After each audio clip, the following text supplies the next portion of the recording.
दोस्तों आज का वीडियो आउटसोर्स कर्मचारियों के लिए होने वाला है बहुत ही महत्वपूर्ण, क्योंकि साथियों आज के वीडियो में हम बताएंगे न्यूनतम वेतन को लेकर हाई कोर्ट स्टे के बाद आखिर न्यूनतम वेतन बढ़कर क्यों नहीं मिल रहा और श्रम आयुक्त जो है वो न्यूनतम वेतन बढ़ने के आदेश क्यों नहीं जारी कर रहा, कब से आखिर न्यूनतम वेतन बढ़कर मिलेगा, एरियर मिलेगा कि नहीं, ये सब कुछ आज बताएंगे क्योंकि नई अपडेट्स आ चुकी है।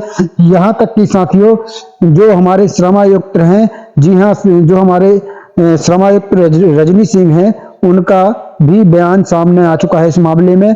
रजनी सिंह जो इंदौर श्रम आयुक्त के प्रमुख हैं, उन्होंने बयान दिया हुआ है। अब उन्होंने क्या बोला है वो सब कुछ आज को इस वीडियो में बताएंगे। और साथ ही यहाँ बात करेंगे 17 दिसंबर को जो हाई कोर्ट में जो सुनवाई होनी थी वो सुनवाई का क्या हुआ है, वो भी पूरी डिटेल्स आज हम आपको इसी वीडियो में बताएंगे। तो वीडियो पर बने रहिएगा क्योंकि आज का वीडियो में महत्वपूर्ण मुद्दे पर बात करना है। जी हाँ साथियों, बहुत ही महत्वपूर्ण मुद्दा होगा क्योंकि न्यूनतम वेतन को जो लेकर जो इंदौर श्रमायुक्त का बयान आया है वो बहुत ही महत्वपूर्ण बयान है। वो बयान जरूर देख लीजिएगा।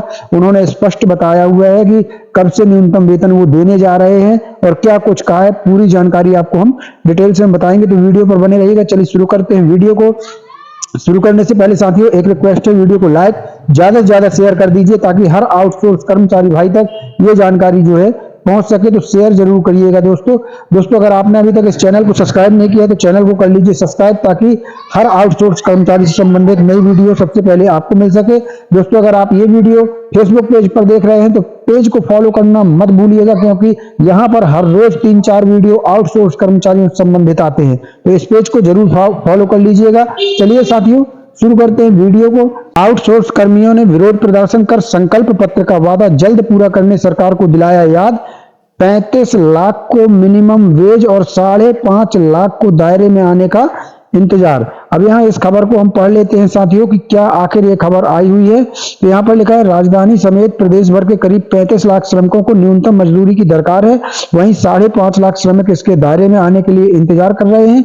यह स्थिति तब है जब प्रदेश सरकार के, यहाँ पर देख लीजिए, प्रदेश सरकार के द्वारा श्रमिकों के न्यूनतम वेतन को रिवाइज करके इसका बाकायदा सर्कुलर भी जारी किया जा चुका है। हालांकि इसके जारी होते ही औद्योगिक संगठनों की याचिका पर इसमें हाई कोर्ट की तरफ से स्टे जो है हो गया था, लेकिन स्टे अब जो है हट गया है। लेकिन इसके क्रियान्वयन को लेकर शासन प्रशासन की तरफ से कोई खास दिलचस्पी दिखाई नहीं दे रही है। इसमें याद रखिएगा साथियों, स्पष्ट लिखा हुआ है शासन प्रशासन की तरफ से इसमें कोई खास दिलचस्पी जो है दिखाई नहीं दे रही है।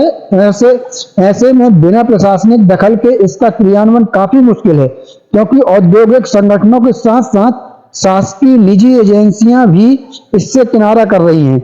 इसी को लेकर ऑल डिपार्टमेंट आउटसोर्स अस्थायी कर्मचारी संयुक्त मोर्चा ने करीब 2 घंटे तक विरोध प्रदर्शन किया।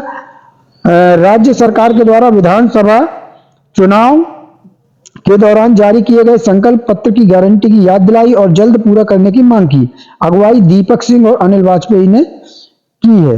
अब यहाँ पर देख लीजिए साथियों, यहाँ पर मैं आपको दिखा रहा हूं।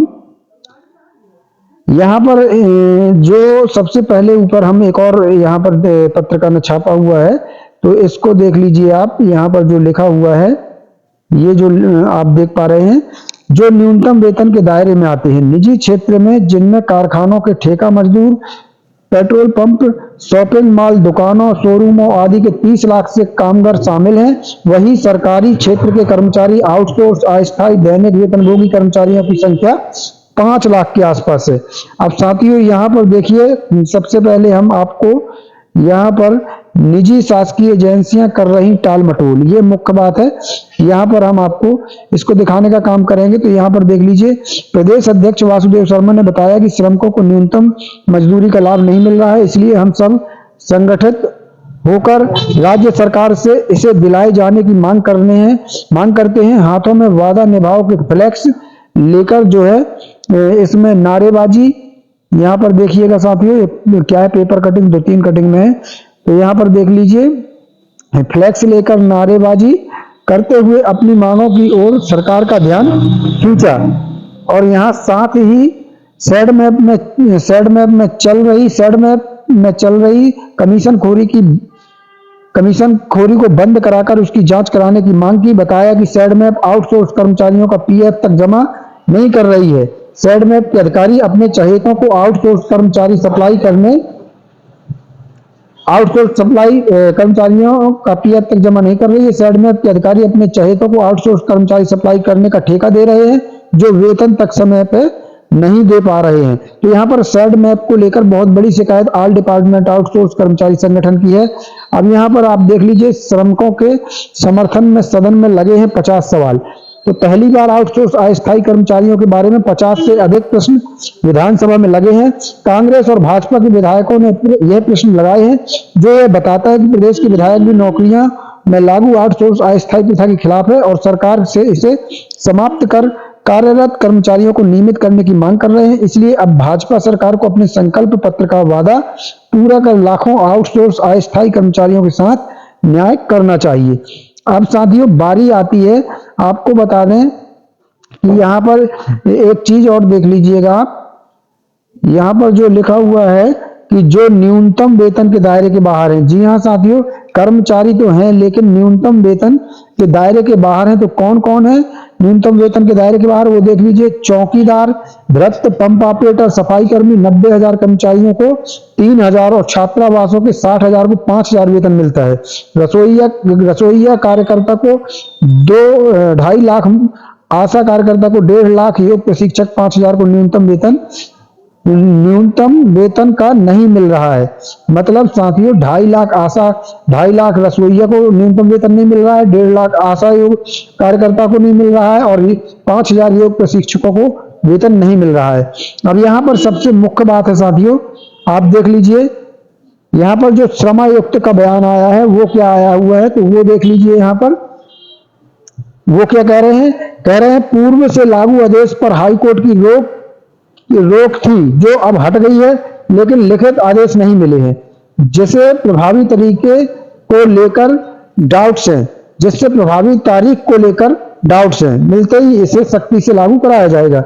रजनी सिंह, श्रमायुक्त, मध्य प्रदेश। तो साथियों इसमें पत्रिका की जहां तक बात करें तो सबसे अच्छी बात यह है कि इन्होंने सबका पक्ष जाना है और सबके बयान यहाँ पर अखबार में निकाले। अब यहाँ पर जो श्रमायुक्त का बयान है साथियों, उसमें सोचने वाली बात है कि ये कह रहे हैं कि पूर्व से लागू आदेश पर हाईकोर्ट की रोक थी जो अब हट गई है, लेकिन लिखित आदेश नहीं मिला है, जिससे प्रभावी तारीख को लेकर डाउट्स हैं, मिलते ही इसे सख्ती से लागू करवाया जाएगा। तो समझ में ये नहीं आता कि जब हाई कोर्ट ने यहाँ पर न्यूनतम वेतन से स्टे हटा दिया है, तो अब किसके आदेश का इंतजार श्रमायुक्त को है?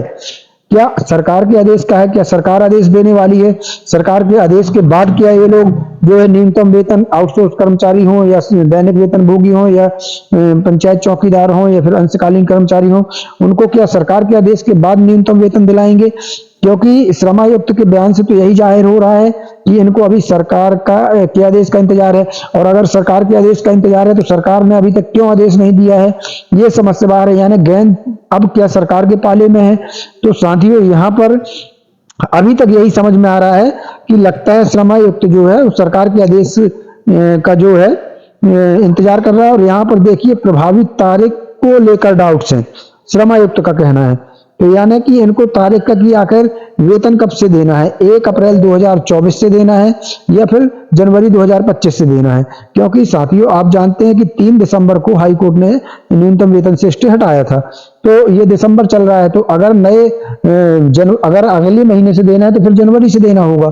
और यदि हाई कोर्ट के स्टे को देखें तो उन्होंने तो कहा हुआ है कि 1 अप्रैल 2024 से इनका भुगतान किया जाए, वो भी पे में एरियर सहित भुगतान किया जाए। अब देखने वाली बात यह होगी साथियों कि सरकार कब तक आदेश देती है। और जहां तक हमारी सलाह है कि आउटसोर्स कर्मचारी संगठन को जो है वो सरकार के ऊपर दबाव बनाना पड़ेगा, तभी जाकर सरकार जो है आदेश निकालेगी। तो अब बारी है कि संगठन को सरकार के ऊपर दबाव बनाना पड़ेगा और सरकार का ध्यान आकर्षण करवाना पड़ेगा। यहाँ पर देख लीजिए जो खबर मैं आपको दिखा रहा हूँ वो 17 दिसंबर की खबर मैं आपको जो है यहाँ पर दिखाने का काम कर रहा हूँ। चलिए साथियों अब आपको बताते हैं हाई कोर्ट की जो सुनवाई थी, तो वो हाई कोर्ट की सुनवाई आप देख सकते हैं यहाँ पर। जो 17 दिसंबर की हाई कोर्ट की सुनवाई थी वो 2/1/2025 को हो चुकी है, उसकी डेट आगे बढ़ चुकी है। यहाँ पर हम बात बता दें कि हाई कोर्ट ने न्यूनतम वेतन से स्टे हटा दिया है, लेकिन उसके बावजूद भी औद्योगिक संगठनों ने कहा था कि हमारा पक्ष भी सुना जाए।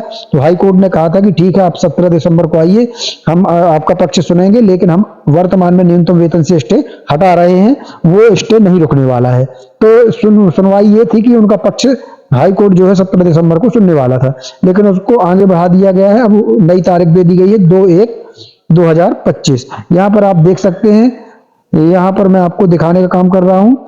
यहाँ पर देखिए 17 दिसंबर को जो है कोई भी केस जो है लिस्टेड ही नहीं हुआ है, नो लिस्टेड लिखा हुआ है। 11/12 को भी कोई भी केस लिस्टेड नहीं हुआ था, नो लिस्टेड दिख रहा है। और जब हमारी सुनवाई न्यूनतम वेतन की हुई थी तो यहाँ पर आप देख सकते हैं लिस्टेड लिखा हुआ है, और यहाँ पर आप देख लीजिए लिस्ट फॉर फाइनल हियरिंग यहाँ पर लिखा हुआ है। अब जो नई तारीख मिली है वो मिली है 2/1/2025। यहाँ पर आप देख सकते हैं 2/1/2025 ये नई तारीख मिली हुई है। तो यहाँ पर उन औद्योगिक संगठनों का पक्ष सुना जाएगा, लेकिन न्यूनतम वेतन से स्टे हट गया है, इसमें कोई दो मत नहीं है।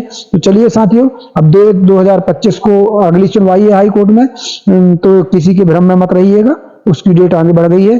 चलिए आज के लिए यही जानकारी थी, कल फिर मिलते हैं नई जानकारी के साथ, नए वीडियो के साथ। तब तक के लिए धन्यवाद। जय भारत, जय हिंद।